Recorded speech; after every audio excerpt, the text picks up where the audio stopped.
जी हाँ दोस्तों, आज बात करे वाला बानी अक्षरा सिंह और नीलकमल सिंह के बारे में, जौन की बहुत ही बड़ा खुलासा कैले बाटे लोग। बहुत ही बड़ा अपने से अपने मतलब गलती करत ताटे लोग आ दूसरा के दोषी ठहरावत ताटे लोग।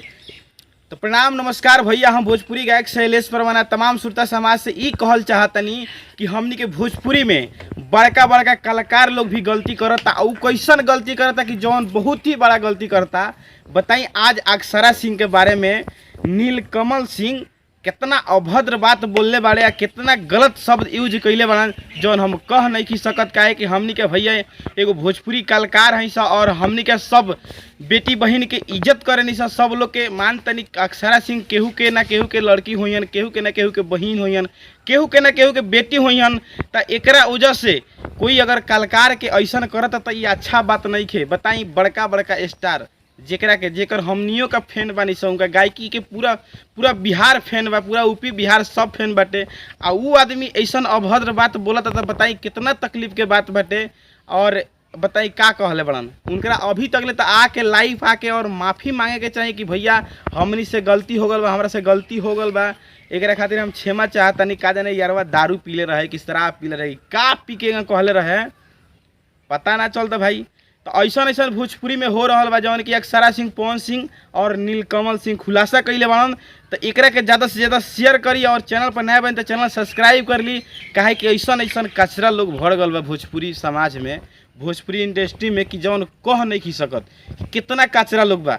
बताई एबरा आज ऑडियो उनकर मतलब फैलल बा यूट्यूब पर, कल वीडियो भी हो सकता, कुछ भी हो सकता।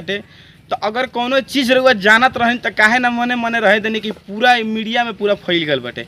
रउआ का लागत रहे कि मतलब हम कहत तो कोई नहीं की सुनत। अरे महाराज, गलती करे से पहले सोचल जाला। रउआ इतना बड़ गलती कर देले बानी, इतना बड़ गलती कर देले बानी कि रउआ बड़का स्टार कहावे लगे नहीं। काहे कि पूरा दुनिया पूरा यूपी बिहार रउआ फैन रलक हवे। रउआ गायकी के जवाब नहीं खे, रउआ गायकी के जोड़ नहीं खे, लेकिन रउआ गलती काम कैला के भी जोड़ नहीं खे। काहे कि रउआ अक्षरा सिंह के बारे में इतना अश्लील बात, इतना अभद्र बात बोलले बानी जौन कि हम अपना वीडियो में कह नहीं की सकत। तो भैया हम तो कॉमेडी वीडियो बनावे नहीं और गाना गावे नहीं, कॉमेडी चैनल हवे, लेकिन हमारा मजबूरी में ही बनावे के पड़ला कि हमर भी कोई ऑडियंस बा, हमर भी कोई दोस्त बा, हमर भी कोई मित्र बा, हमरा भी कोई चाहे वाला बा। तो ओकरे खातिर बनैनी है कि आज से कोनो बड़का स्टार के ई मत समझी कि स्टार ह। काहे कि जेकर गाना बाज जाला ओकरा मन में हर भी घमंडो हो जाला का दून। काहे कि ई छोटा मोटा आदमी एंगे ना बोल सकता है, छोटा कलाकार कभी बोल ही नहीं कर सकत। जब गलती कर सकता ऐसा का तो बड़का कलाकार। और बड़का कलाकार देखी कैमरा के सामने, पर्दा के सामने कुछ और रहेला लोग, पर्दा के पीछे कुछ और रहेला लोग। तो ये लोग के इहे आदत बनल बाटे और हर हमेशा गलती करे के आदत बन रहल बाटे।